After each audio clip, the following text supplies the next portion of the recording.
नमस्कार, मैं आरबी सिंह यादव और आप देख रहे हैं मेरा YouTube channel RB Singh Yadav editor.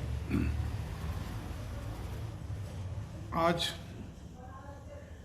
India के सभी सांसदों ने मिलकर एक बहुत बड़ा निर्णय लिया, जिसके तहत प्रधानमंत्री नरेंद्र मोदी तो मणिपुर नहीं जा रहे हैं, लेकिन विपक्ष के सारे सांसद मणिपुर का दौरा करेंगे और वहाँ के आवाम से बात करेंगे। इसी के चलते आज लोकसभा में सभी विपक्षी सांसद, इंडिया के जितने भी सांसद हैं, सभी काले कपड़े पहनकर संसद में आए और अपना विरोध प्रकट किया। अब सवाल उठता है कि ये काले कपड़े क्यों पहने गए, क्या हुआ, इसका मकसद क्या था। तो कल स्मृति ईरानी ने, जो मिनिस्टर हैं, राज्यसभा में जिस तरह का भाषण दिया,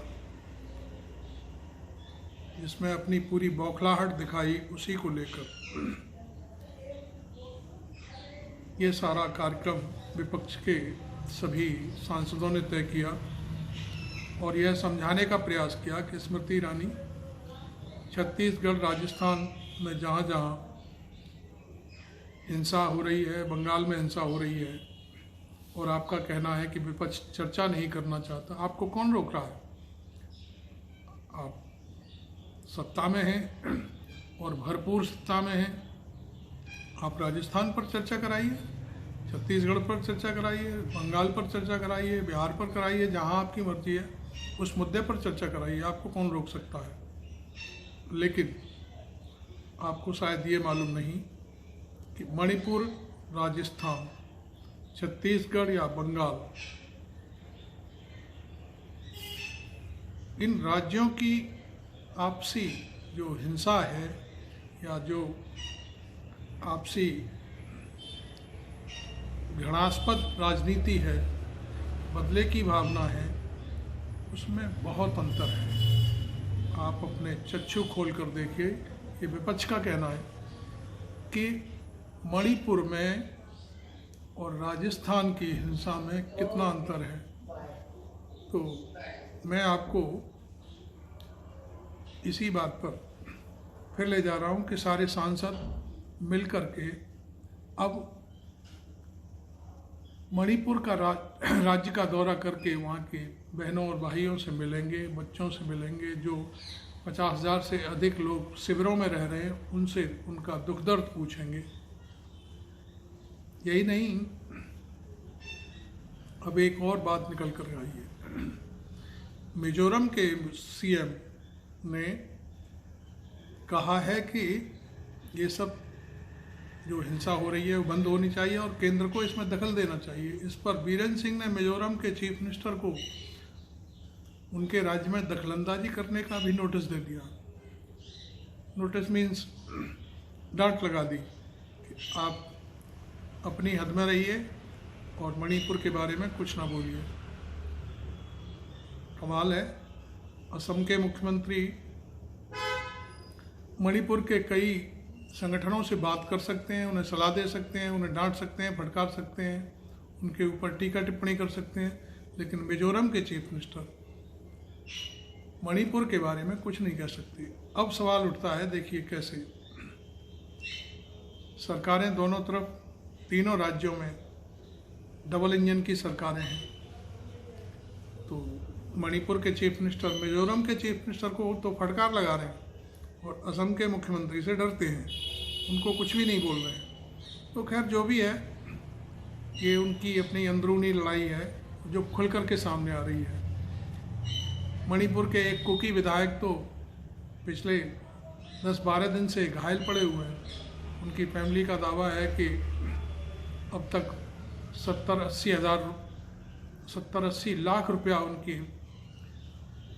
उनकी स्वास्थ्य के लिए मेडिकल पर खर्च हो चुका है, लेकिन अभी तक बीजेपी का एक भी व्यक्ति कोई भी छोटा सा कार्यकर्ता भी उनके हालचाल लेने उनके घर तक नहीं आया है। उनका दिल्ली में इलाज चल रहा है क्योंकि शायद चीफ मिनिस्टर मणिपुर ने उनको बाई एयर दिल्ली भिजवा दिया था, लेकिन उसके बाद फिर कोई पूछताछ नहीं हुई कि उनका क्या हाल है, कैसी तबीयत है। खैर जो भी है, लेकिन अब एक नया मामला सामने आ रहा है कि विपक्ष इस मामले को तब तक नहीं छोड़ेगा जब तक प्रधानमंत्री संसद में आकर इस मुद्दे पर बयान नहीं देंगे। और मैं समझता हूँ कि विपक्ष इतना प्रभावित करेगा सरकार को, इतने दबाव में लेगा सरकार को कि उस प्रधानमंत्री को अंततः बोलना ही पड़ेगा कि मणिपुर में हालात क्यों हैं, कैसे हैं, क्या है। तो इसी के चलते अगली 29 और 30 जुलाई को सारे विपक्षी सांसद मणिपुर जा रहे हैं और वहाँ की हर गतिविधि पर बड़ी बारीकी से उनका आकलन करेंगे और फिर जो भी जैसी भी स्थिति होगी आकर जनता के सामने रखेंगे। मैं समझता हूँ मणिपुर की हिंसा और मणिपुर में महिलाओं की नग्न परेड बीजेपी के लिए एक बड़ा फंदा बन चुकी है, जिसे बीजेपी ना तो उगल पा रही है ना निगल पा रही है। इसलिए मैं समझता हूँ कि जो भी काम चल रहा है उस पर विपक्ष को और तगड़े तरीके से काम करना चाहिए। हालांकि वहाँ पर बड़े बड़े संगठन हैं और हजारों की तादाद में लोग इकट्ठे होकर भारत सरकार से मांग कर रहे हैं कि मणिपुर पर सरकार कुछ काम करे, बोले, प्रधानमंत्री बयान दें और यहाँ के जो भाई बहन हैं, जो बच्चे बेघर हो चुके हैं और जो जनता बेघर हो चुकी है, उनके घर जला दिए गए हैं, उनकी सहायता करे और उनको पुनर्वास के लिए कोई घोषणा करे। अभी तक सरकार कोई काम नहीं कर रही है, इसलिए वहाँ पर रोज़ाना ऐसा कोई दिन नहीं जा रहा जिसको लेकर के वहाँ पर प्रदर्शन नहीं हो रहा हो।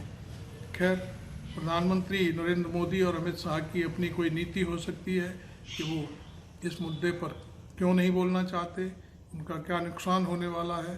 जो भी है वो इसके लिए वो खुद ही जाने इस बात को, लेकिन यह बात अब चली है तो दूर तक ज़रूर जाएगी और मैं समझता हूँ इसका खामियाजा बीजेपी को और नरेंद्र मोदी को 2024 के चुनाव में ज़रूर उठाना पड़ेगा। आप देख रहे हैं मेरा YouTube चैनल, इसे सब्सक्राइब करें, लाइक करें। Thank you very much. मैं आरवी सिंह यादव, एडिटर।